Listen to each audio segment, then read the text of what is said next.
The deep web, where dubious individuals go to play.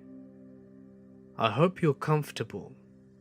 Things are going to get dark with these 4 allegedly true deep web stories. Number 1.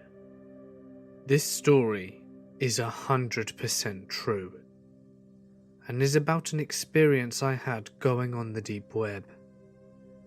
For those of you who don't know, the deep web is pretty much the hidden internet. It isn't indexed by search engines, and you require special software to manage to access it. It is also the home to many illegal things. You can purchase stolen guns, any drug that you imagine, stolen phones, and you can even hire hitmen. Basically, anything illegal can be obtained on the deep web. Were you really surprised it existed? I never had a great childhood. My dad was always gone, and my mum wasn't around that much either.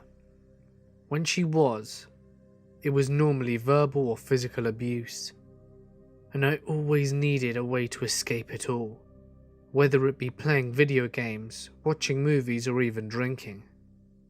One day, I was invited over to a friend's house for a sleepover. I arrived and greeted his family, and then went upstairs to see him. When I got to his room, he told me that he had something to show me. He opened his laptop, and he told me that he'd managed to get onto the deep web. We stayed up very late that night, browsing through all the interesting things we could find. He showed me how to use it, and I took down some notes so that the next day I could try it out for myself. And that is exactly what I did. I downloaded the software and was good to go. When on the deep web, there is a page full of links in order for you to get to sites. You keep clicking the new link that pops up. At first it was very boring. Hundreds of dead websites, or disgusting ones, filled with videos of real people being butchered alive. Eventually I found a forum. I can't remember what it was about, but I asked how to go to interesting sites that were not illegal. One guy then sent me a link and said that it was a site that contained leaked government documents. That's when I thought things were getting interesting. So I clicked on it without a second thought. But when the page opened, I was shocked. It was a bunch of videos of people being tortured, raped, or murdered in the most horrific ways. I have a pretty strong stomach, so I was ready to ignore and just exit out. But that's when I realized all the videos were playing at once. When I moved the mouse over one to pause, there was nothing. No bar that let you pause nor stop it. And that's when it hit me. These were all live stream. I clicked on one that said homeless man kidnapped in my basement. It was a man who was tied to a chair and covered in blood. To his left was a table, and on it was a whole bunch of tools, like axes, knives, drills and hammers. It was quite clear he'd already been pretty badly battered in. And there was a hooded person standing by the table. On the right of the live stream, there was a chat box, and people were requesting that the hooded man to do various things, like cut off the homeless man's hands or rip out his hair. Eventually, one man in the chat box said that he would pay several bitcoins for the hooded man to gorge out the homeless man's eyes. The hooded man obliged, and grabbed what looked like a fork off the table, and began to walk towards the homeless man. I was absolutely in shock. I quickly closed down the live stream, but I could still hear it. I could hear the screams of this poor man. I tried to leave the site, but it was frozen, and I could only hear the horrible, horrible screams. A few seconds later, the sound thankfully stopped, and a chat box appeared in the center of my screen. I couldn't exit out of it, but then in the box someone typed in, "Hello, how did you like the site?" I paused for a moment, not sure if it was some kind of automated message. But then he typed again, "Are you going to answer?" I stayed frozen in place, but eventually typed in, "Who is this?" The guy explained that he was the owner of the site, and that he liked to greet first-time users whenever he could. I winced in disgust, and this is where things got really scary. In the chat box, the man typed, "It's really rude to make faces, Jake." And that's when my eyes got wide. I noticed that my webcam was on. I always keep it off. How did this man know my name, and how did he manage to turn on my cam? I covered up the webcam with a sticky note and typed, "How did you know my name? I'm calling the police." But there was a brief pause, and then, horrifyingly, a whole bunch of data was posted in the box. I looked at it, and I realized it was everything about me. My full name, my email, my address, my age, and it even had my parents' information as well. I panicked and shut off my computer, and hoped that that would be the end of that. I did a complete wipe of my computer's data and went out for a drink. I was under a lot of stress. That night, my mum said that she wouldn't be home. She didn't say where she was, but at this point in my life I couldn't care less. My dad, of course, was nowhere to be seen, probably still out on business. I couldn't sleep, so I stayed up watching a movie and fell asleep on the couch, agitated and worried. I don't know why, but around 2:30 in the morning I woke up. The TV was still on, and it gave off a dim light. But when I opened my eyes a little more, I almost screamed. There was a man standing just a few feet away from me. He was wearing a mask, and I flew off the couch and darted for the door. I heard heavy footsteps coming after me, so I flung the door open and ran outside screaming as loud as I could to try and get someone's attention. I looked behind me and I saw the man. He was running, and he was a lot faster than me. I screamed even louder and noticed that there were tears running down my face. Then, a bag wrapped around my head, and I was pushed to the ground hard. I was pushed to the ground so hard that I felt blood in my mouth. I heard a car speed up beside me, and I was being dragged to the sound of it. They were taking me away, and presumably were going to put me on that site. I almost accepted my death when the man with the mask screamed in pain and dropped me. I pulled the bag off my head and saw the van speed away. That's when I saw my neighbor hitting the masked man repeatedly with a baseball bat. It wasn't before long that the police arrived. They took the masked man away and eventually caught the van. The site was shut down. My mum, dad and I eventually moved away, and I will never, ever go back on the deep web. Number 2. This was back before Google. Web pages were, for the most part, still very basic HTML with JavaScript. Hardly anyone used CSS. Only discussion boards and some banking sites had anything approaching mature front-end back-end combinations. Early net, real, deep web stories, not just one about illicit activities online.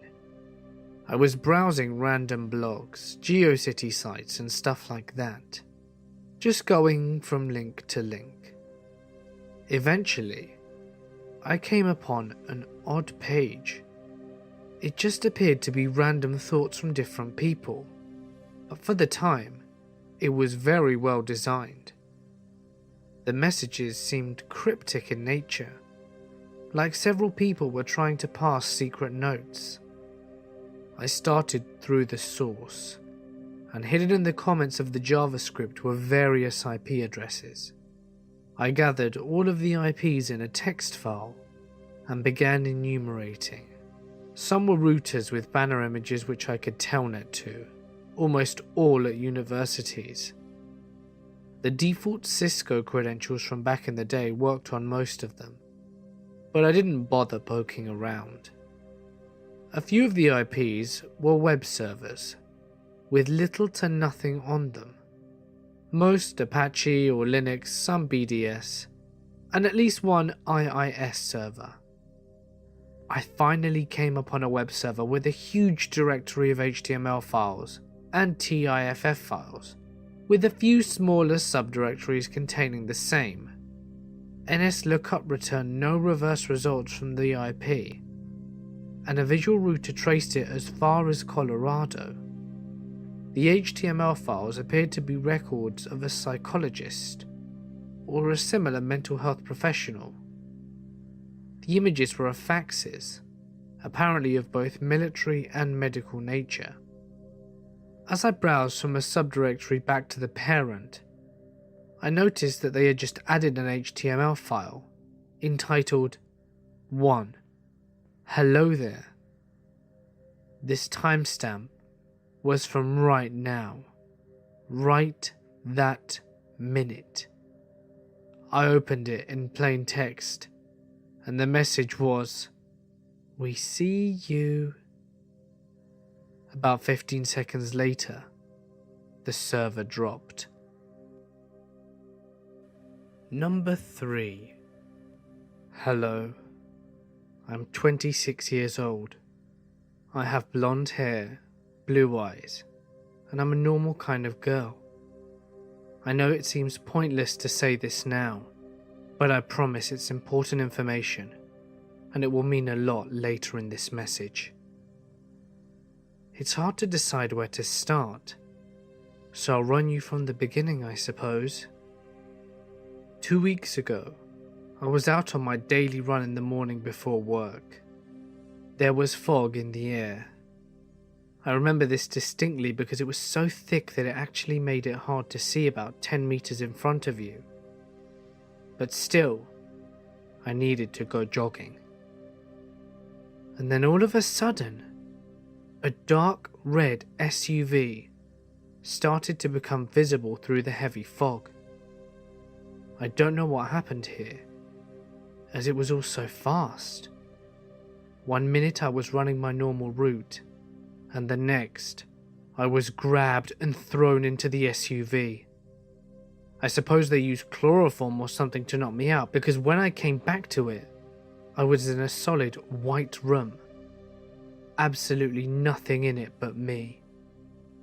I don't know what's worse, realizing that I had been kidnapped, or the maddening essence of the dead and empty room I was being kept in. For 2 days I saw and heard no one. The sheer whiteness of this room was driving me insane. Minus the screams, of course, and pleas, and downright pitiful begs that escaped my mouth. Finally they came, but it was no blessing. I was taken to yet another white room, but this time there were things in it. I was stripped down to nothing and washed like a dog with a cold hose. There were 3 men and 1 woman in the room. She just sat back and observed, writing things down in a small notebook.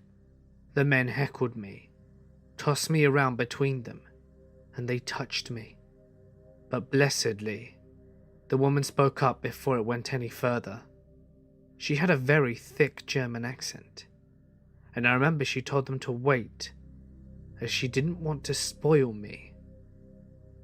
I wasn't sure what she meant, started to get really worried and was taken to yet another solid white room. But this one was not empty. There was a chair in the center screwed to the floor, an empty box about the size of a coffee pot, and a metal swivel table covered in a white cloth. Here I was plopped into the chair, my wrists and ankles tightly bound with heavy metal lashes. I was terrified. I asked them what they were going to do to me, but no one spoke a word as they went about their tasks. I felt like an object to them, not a human. Everyone left, and once again I was alone. A whirring noise brought me out of the panic attack I was about to go into. I watched in horror as an extra-large television descended from above me. It could have been the biggest I've ever seen, and it settled in against the wall directly in front. The screen flickered on, and a man dressed like a 50s butcher and a woman dressed like an old-style nurse came in and uncovered the metal table. They revealed a plethora of small tools, a scalpel, and several other types of medical equipment, dental tools, and other things like that which I really didn't recognize. I've never been so afraid in my life. My hell, though, truly began when people's faces started popping up on the screen. The butcher asked the nurse if everything was in order, and she nodded and said in a German accent, "Yes, doctor, everyone has paid." He smiled and thanked the group of 6 on the screen. My body trembled beyond control. The nurse then looked at the screen. "What is your first request?" she asked the panel. The first person in the line of the screen said, "Bite her nipple hard, then peel it off nice and slow." This is where I began screaming. They attempted to put a ball gag in my mouth, but the man on the screen stated, "Let her scream." The nurse walked behind me, grabbed my breasts hard, and sticking them out as far as she could. The butcher then leaned down and bit the right one. White hot pain seared through my body. Just as the man wanted, I screamed in agony. The nurse, which I heard the butcher call Olga, brought a long, thin pair of strangely shaped tongs and a scalpel. The butcher took the scalpel, leaving the nurse with the tongs, and she grabbed my nipple and pulled it out as far as she could. So far, I thought she might rip it off. Then the butcher stepped forward and began to slice through my tender breast. I screamed and screamed, but my captors didn't even react. I tried struggling, but it only made things worse. In a matter of just a few minutes, as the butcher took his sweet time, I was left with no nipple on my right breast. I could feel the warm blood pouring into my stomach and pooling underneath me. The nurse and butcher looked expectantly at the screen, awaiting their next order. I stole a glance at the man currently commanding my torture. He was just a normal guy. They all were. Only one of the 6 men looked slightly uncomfortable.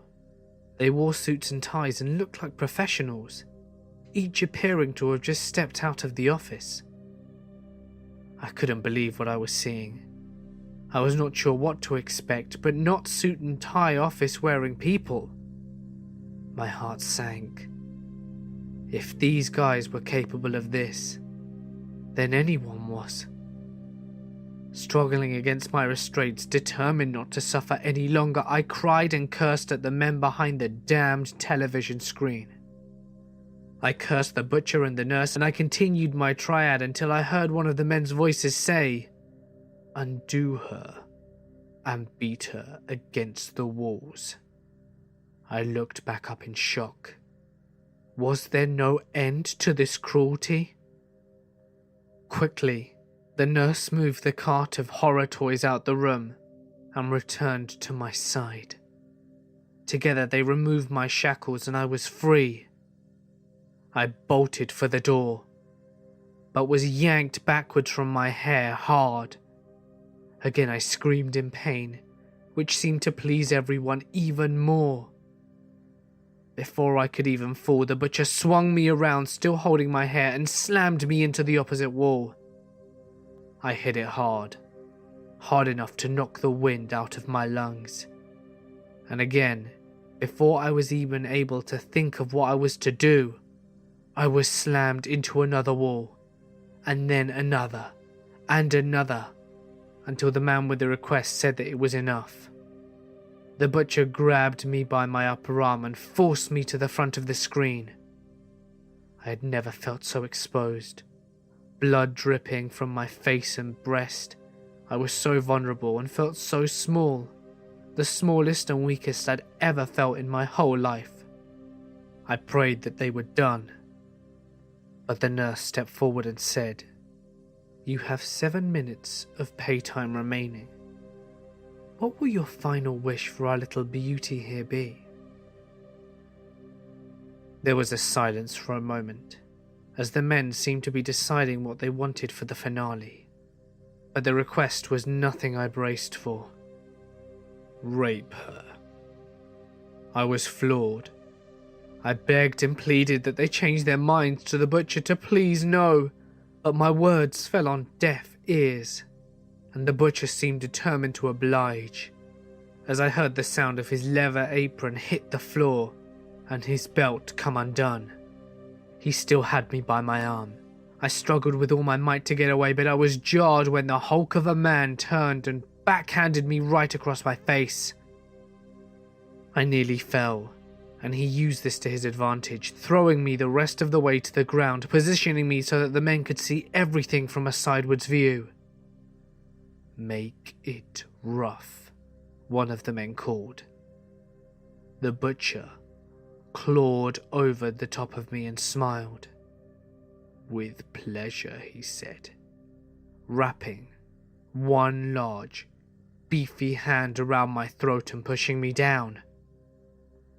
By the time he was finished with me, my screams had diminished to pathetic-sounding sniffles and begs. I just wanted this torture to be over. I wanted them to kill me. I wanted this moment to end. I mean, surely that would be their last request. I was shocked to hear them say that they wanted me alive for another time, and that they would likely be back. The man lifted me to the ground and licked my ear, and then whispered, "Looks like it's your lucky night, hey sweetheart?" I was far too exhausted from the pain and shame to fight back. I just let them take me, praying that it would end the torture. Unfortunately, I was immediately shoved back into my little white room and left there until they decided that if I put this information out on the net, it would attract more customers. Please stop watching these videos. Please stop visiting the deep web. This isn't a joke. It's people's lives, and they shouldn't be destroyed or tortured or killed for the amusement of others. I already know that I won't leave this place alive or intact, but that doesn't matter. Maybe I can save someone else from this fate. Maybe you. Number 4. When I was underage, 14 to be exact, I started to learn and find out about the deep web. It started out as me being cool, because I was able to access it and show my friends. And also, I got to look at the price of drugs from different websites. Anyhow, that's how I discovered the CP network. Well, as a horny teenager, I started visiting the chat rooms pretty often. I didn't say much, just watched pedos talk about different things. Sometimes, there would be link dumps of hundreds of different CP sites. I tried to resist from it, knowing that child pornography was wrong, But I didn't hold out long with my tendencies. I started visiting the rooms more often and getting to know more of the people on there. Hell, I even started talking to a few. I can't remember when, but one day I was talking to a guy and he asked me how old I was. I don't know why I didn't lie and say I was 49 or something, but I said 15. Well, he happened to have an interest in me. We spoke more, and that's when I realized that I had a fetish for being handled by older men. I ended up sending a few pics to him, and he got off for the night. A few more people messaged me the next night, and the next, and so on. I probably sent hundreds of pics and some videos of me using a shitty webcam I had. I talked to some of the darkest and most hated people on the earth, and didn't think twice about it. It all came to an abrupt end when my PC died, and I had to wait a couple of months to get a new one. I'd thought a lot about it, and decided it wouldn't be best for me to keep doing it. And so, when I got my new machine, I didn't install the next update of the deep web browser. I have never been able to tell anyone this due to its nature, but it feels good to finally get it off my chest. Hey guys, this is just a bit of a bonus story. It's one I found a bit funny. Let me know what you think in the comments below. This was back when SR1 was still strong. I was looking for a certain substance but couldn't find it on my part of the world for a decent price. I posted a request on a deep web forum, and after a few days, someone messaged me with an offer. For some reason, I accepted it and sent him about $200, and of course, I got scammed. I didn't think much of it, but posted a warning to others about this guy, saying he scammed me out of $200. A few days later, I got a message in my inbox saying something like this: "Hey, I'm a vendor, and this guy tried to scam me too.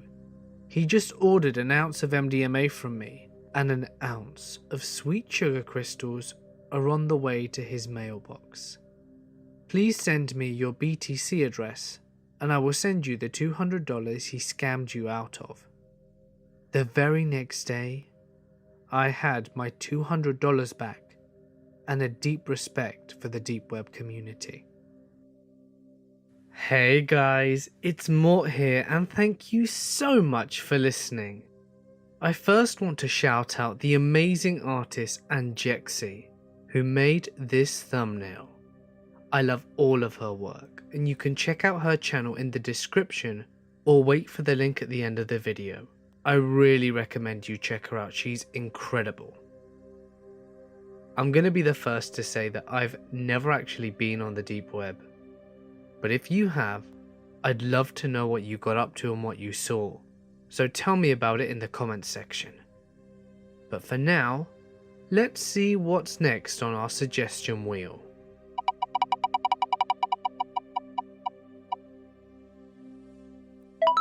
Tarot card horror stories. Wow. Great suggestion guys, this is going to be really fun to make. I've also been thinking about doing a Q&A session, so you guys can get to know me a little bit better.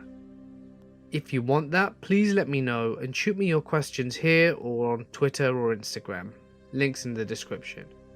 And if you like the video, be sure to let me know in the comments section below, and hit the subscribe button if you haven't already for more chilling true stories. But for now guys, I'm going to sign off. Stay awesome, and I'll see you in the next one.